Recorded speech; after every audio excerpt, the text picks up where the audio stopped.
नमस्कार, वंदे मातरम। मैं बलदेव राजपूत, दुर्ग छत्तीसगढ़ से। आज हम लोग जिस टॉपिक के बारे में बात करने वाले हैं वो है रोले का प्रमेय। मैं आपको डिस्क्रिप्शन में कैलकुलस का प्लेलिस्ट का लिंक दे दूंगा, जिसमें आप जाकर रोले के प्रमेय में जो भी मैंने एग्जाम्पल बताए हैं, मैंने दो टाइप के एग्जाम्पल बताए हैं, आप दोनों को जाकर आराम से देख सकते हैं। आज हम लोग ये देखेंगे कि रोले का प्रमेय जो एग्ज़ाम में आता है वो किस प्रकार से पूछा जाता है उसका प्रश्न। दूसरा हम लोग ये देखेंगे कि का जो प्रमेय है उसको प्रूफ कैसे किया जाता है। तो चलिए शुरू करते हैं आज का टॉपिक। देखते हैं, क्वेश्चन आता है, रोले का प्रमेय लिखिए एवं उसे सिद्ध कीजिए। State and proof Rolle's theorem. Rolle का प्रमेय, स्टेटमेंट ऑफ रोले।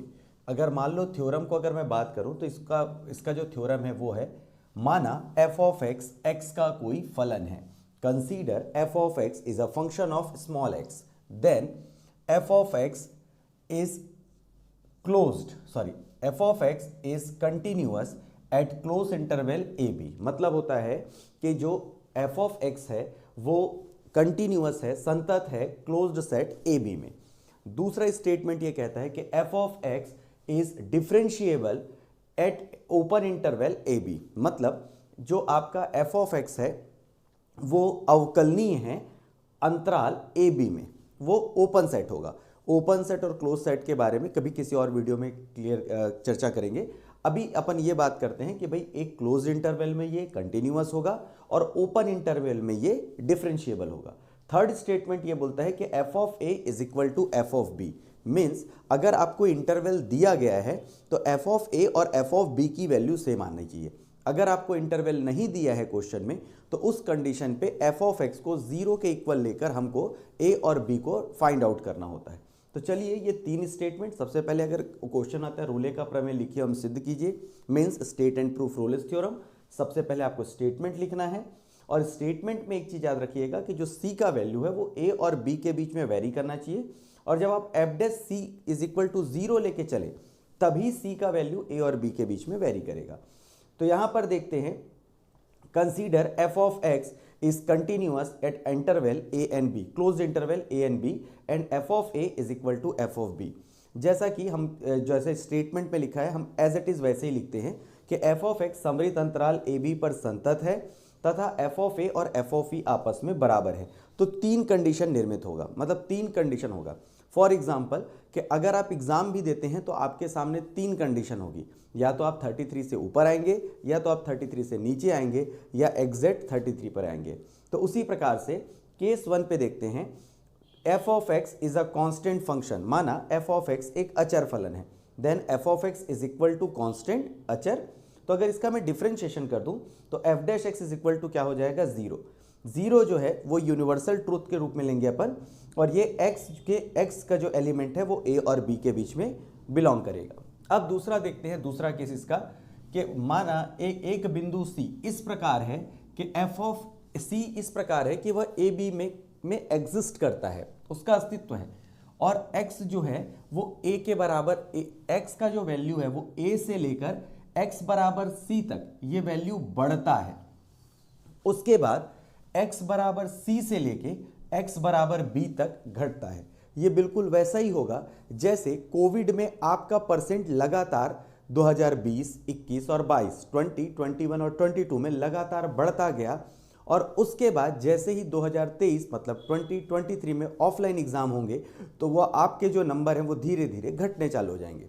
तो चलिए देखते हैं, f c minus h minus f of c upon minus H.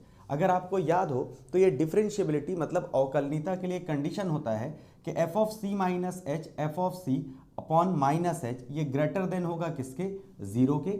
और जब इसी माइनस को मैं प्लस में ले लूंगा तो ये माइनस हो जाएगा प्लस में और ये लेस देन होगा 0 के। अब अगर मैं इन दोनों पे अगर लिमिट ऑपरेट कर दूं, यहां पर भी अगर हम लिमिट ले लें तो दोनों कंडीशन पे लिमिट लेने से ये होता है कि ये पूरा किसके फॉर्मूले में कन्वर्ट हो जाता है, L F dash c greater than 0, और जो दूसरा स्टेटमेंट है आर एफ डैश सी लेस देन 0 के फॉर्मूले में कन्वर्ट हो जाता है। अब अगर हम स्टेटमेंट पे देखें तो x बराबर c पर f of x R F dash व एल एफ डैश अवकलनीय, यहां पर ध्यान देंगे नेगेटिव है और पॉजिटिव है। मतलब एक बार आपको जो वैल्यू है वो 0 से कम मिलेगी, मतलब नेगेटिव मिल जाएगी, और एक बार आपको जो वैल्यू है वो क्या मिलेगी। अगर आप ध्यान दें तो आर एफ डैश सी का वैल्यू नेगेटिव बोला गया है, क्यों? क्योंकि ये 0 से छोटा है। और एल एफ डैश सी इसका वैल्यू देखिएगा 0 से बड़ा है, इसलिए इसको पॉजिटिव बोला गया है। जब तक दोनों अवकलन शून्य ना हो जाए, ये ऐसा ही सिचुएशन कब तक आ जाएगा? जब तक इनकी डिफरेंशिएबिलिटी 0 के बराबर नहीं हो जाती। अतः यदि R F dash C is not equal to L F dash C हो तो एफ डैश सी विद्यमान नहीं होगा। और अगर एफ डैश सी इस पे एग्जिस्ट ही नहीं करेगा तो इस कंडीशन पे जो ये थर्ड कंडीशन है या जो सेकंड स्टेटमेंट है उसका ये कंट्राडिक्शन है, उसका ये विरोध करता है। यहां पर मैंने क्लियर लिखा हुआ है, अतः R F dash C is not equal to L F dash C हो तो एफ डैश सी विद्यमान नहीं होगा। परंतु यह कथन 2 मतलब स्टेटमेंट 2 का विरोध करता है, मतलब कंट्राडिक्शन है। अतः प्रत्येक सीमाओं को शून्य होना आवश्यक है। Means every limit should be 0, सभी लिमिट को 0 होना जरूरी होता है।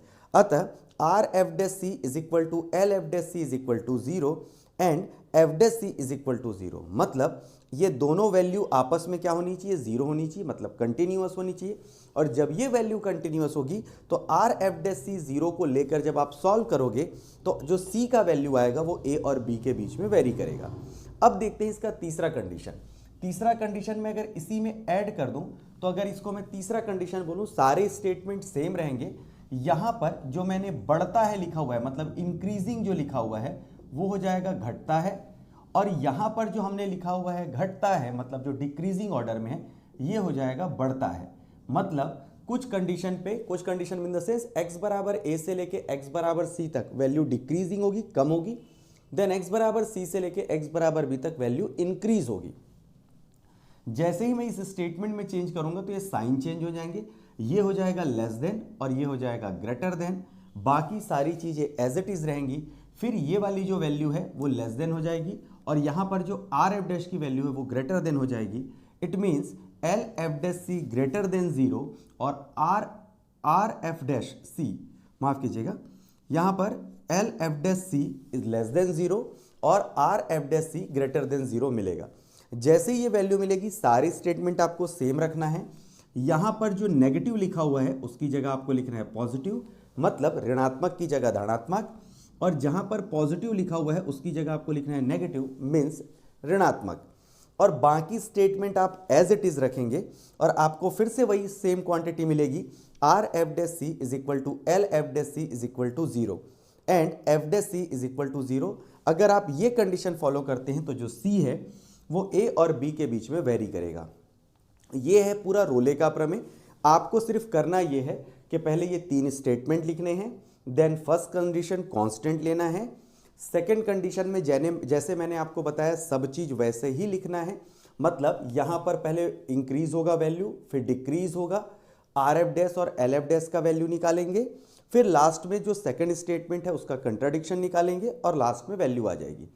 सेम जब आप थर्ड कंडीशन निकालोगे तो आपको ज्यादा कुछ नहीं करना है, इंक्रीजिंग को डिक्रीजिंग कर देना है, डिक्रीजिंग को इंक्रीजिंग करने देना है, साइन जो है वो आपके चेंज हो जाएंगे, नेगेटिव को पॉजिटिव कर देना है, पॉजिटिव को नेगेटिव कर देना है और सारे स्टेटमेंट एज इट इज लिखिएगा।